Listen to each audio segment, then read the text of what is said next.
السلام علیکم ورحمۃ اللہ وبرکاتہ۔ تحریک پہلے سے بھی زیادہ قوت کے ساتھ ابھرنے کے لیے جو ہے وہ تیار ہے۔ یہ بیان ہے پیر سید سرور شاہ صاحب سیفی کا، جنہوں نے ابھی آپ کو میں یہ مکمل بیان سناؤں گا۔ آپ نے یہ مکمل بیان جو ہے سنے بغیر یہ پیغام اور یہ ان کا جو لاسٹ ان کا یہ اہم پیغام ہے، اس کو آپ نے لازمی سننا ہے اور اس کو زیادہ سے زیادہ شیئر بھی کرنا ہے۔ پیر سید سرور شاہ صاحب سیفی کا بہت ہی خاص اور اہم پیغام جو ہے وہ آج کی ڈیٹ کے اندر آ چکا ہے۔ محترم ناظرین، ہم فرماتے ہیں پیر سید سرور شاہ صاحب سیفی کہ ہم ان عظیم شہداء کو خراج تحسین پیش کرتے ہیں، اسلام عقیدت پیش کرتے ہیں کہ جنہوں نے آج سے 5 سال قبل 2021 میں شہر لاہور کے دل مسجد رحمت للعالمین کے قریب چوک یتیم خانہ پر حضور تاجدار ختم نبوت صلی اللہ علیہ وسلم کی عزت و ناموس پر پہرا دیتے ہوئے اپنی جانوں کا نذرانہ پیش کیا۔ یقیناً قوم کے ان عظیم سپوتوں نے روزہ تو لاہور میں رکھا اور افطاری جنت میں کی۔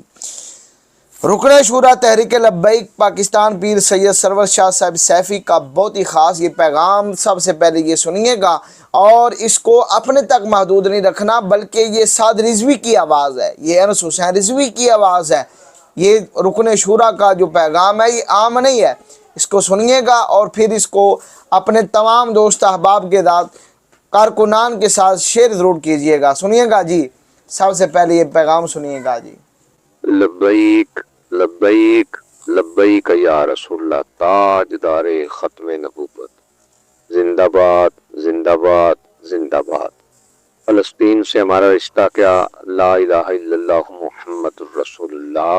آج ہم ان عظیم شہداء کو خراج تحسین اور سلام عقیدت پیش کر رہے ہیں جنہوں نے آج سے ٹھیک 5 برس قبل 2021 میں شہر لاہور کے دل میں مسجد رحمت للعالمین کے قریب چوک یتیم خانہ پر حضور تاجدار ختم نبوت صلی اللہ علیہ وسلم کی عزت و ناموس پر پہرا دیتے ہوئے اپنی جانوں کا نذرانہ پیش کیا۔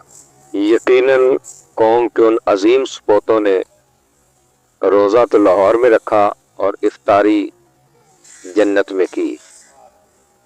آج ہی کا دن تھا جب اس دور میں ریاست پاکستان پر مسلط اپنے آپ کو طاقتور سمجھنے والوں نے آئین پاکستان اور انسانی اقدار کی دھجیاں بکھیرتے ہوئے سربراہ تحریک لبیک پاکستان حضرت علامہ مولانا حافظ سعد حسین رضوی کو غیر قانونی اور غیر آئینی طور پر گرفتار کیا، اور گرفتاری کے بعد جو اور امن دھرنا تھا، احتجاجی دھرنا چوک یتیم خانہ پر، اس کو ختم کروانے کے لیے ظالمانہ آرڈر کیے، اور ان آرڈروں کے تحت پولیس اور رینجرز کی وردی میں لوگ آئے جنہوں نے شدید شیلنگ کی، شدید فائرنگ کی، اور یہ شدید شیلنگ اور فائرنگ کئی گھنٹوں تک بلا تعطل جاری رہی۔ تب بھی اسی طرح تحریک لبیک یا رسول اللہ پاکستان کے کارکنان نے تمام تر انسانیت سوز مظالم کو برداشت کیا، لیکن اپنے اس مقدس مشن سے ایک قدم بھی پیچھے نہیں ہٹے، اور آج بھی باوجود اس سارے ظلم اور جبر کے تحریک لبیک یا رسول اللہ پاکستان کے قائدین اور کارکنان اپنے نظریے پر ڈٹ کے کھڑے ہیں۔ یاد رکھیں، تاریخ گواہ ہے، شہدائے چوک یتیم خانہ کا خون رائے گاہ نہیں گیا، بلکہ ان کے اس مقدس خون کا صدقہ کچھ ہی ماہ بعد تحریک لبیک یا رسول اللہ پاکستان پوری قوت کے ساتھ ابھر کے سامنے آئی۔ اپنوں اور غیروں نے مانا کہ یہ ایک پرامن جماعت ہے، اور اسی کے ساتھ سب کی امیدیں وابستہ ہیں کہ یہ پاکستان کی کایا کو پلٹ سکتی ہے۔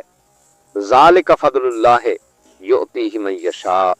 موجودہ حکمرانوں سن لو، تم سے پہلوں کو بھی اپنی طاقت اور قوت پر بڑا غرور تھا، لیکن میرے رب نے ان کے غرور کو مٹی میں ملا دیا، اور انشاءاللہ بہت جلد تمہارا غرور بھی مٹی میں ملنے والا ہے۔ آج اگر تم اس بھول میں ہو کہ تحریک لبیک یا رسول اللہ پاکستان پر پابندی لگا کر ہم نے ان کا خاتمہ کر دیا ہے، تو یہ بات اپنے دل سے نکال دو۔ تحریک لبیک یا رسول اللہ پاکستان پر پہلے بھی کئی مرتبہ مشکلات آئیں، لیکن اللہ رب العزت نے ان مشکلات میں تحریک لبیک یا رسول اللہ پاکستان کو پہلے بھی سرخرو فرمایا، اور انشاءاللہ اللہ اپنے کرم سے اب بھی سرخرو فرمائے گا۔ تحریک لبیک یا رسول اللہ پاکستان کے کارکنان، آپ اپنے حوصلے بلند رکھے، انشاءاللہ فتح قریب ہے۔ یہ وقتی سختیاں ہمیں کمزور نہیں بلکہ ہمارے نظریے کو اور مضبوط کر رہی ہیں۔ آزمائش کی یہ گھڑیاں ہمارے عزم کو توڑ نہیں بلکہ فولاد بنا رہی ہیں۔ ہمیں دبانے کی ہر کوشش ہمارے حوصلے کو بلند کر رہی ہے، ہمیں خاموش کرنے کی ہر تدبیر ہماری آواز کو اور واضح کر رہی ہے، کیونکہ ہمارا بھروسہ اللہ اور اس کے رسول پر ہے۔ ہم جانتے ہیں یہ راستہ نہ آسان تھا، نہ آسان ہے، نہ ہی آسان ہوگا، مگر تاریخ گواہ ہے کہ حق کی راہ میں آنے والی رکاوٹیں جلد یا بدیر وہ مٹ جاتی ہیں، کیونکہ میرا رب فرماتا ہے قُلْ جَاءَ الْحَقُّ وَزَهَقَ الْبَاطِلُ إِنَّ الْبَاطِلَ كَانَ زَهُوقًا۔ آج بھی ہم بکھرے نہیں، ہم جڑے ہیں، ہم جھکے نہیں، ہم کھڑے ہیں، ہم رکے نہیں، ہم ڈٹے ہوئے ہیں، اور انشاءاللہ پہلے سے بھی زیادہ قوت کے ساتھ ایک دفعہ پھر ابھرنے کے لیے تیار ہیں۔ ناموس رسالت کی بات ہو، ختم نبوت کی بات ہو، یا فلسطین کے ساتھ رشتے کی بات ہو، ہم تو پہلے بھی کہتے رہتے ہیں فلسطین سے ہمارا رشتہ کیا، لا الہ الا اللہ محمد الرسول اللہ۔ ہم آج بھی کہہ رہے ہیں فلسطین سے ہمارا رشتہ کیا، لا الہ الا اللہ محمد الرسول اللہ۔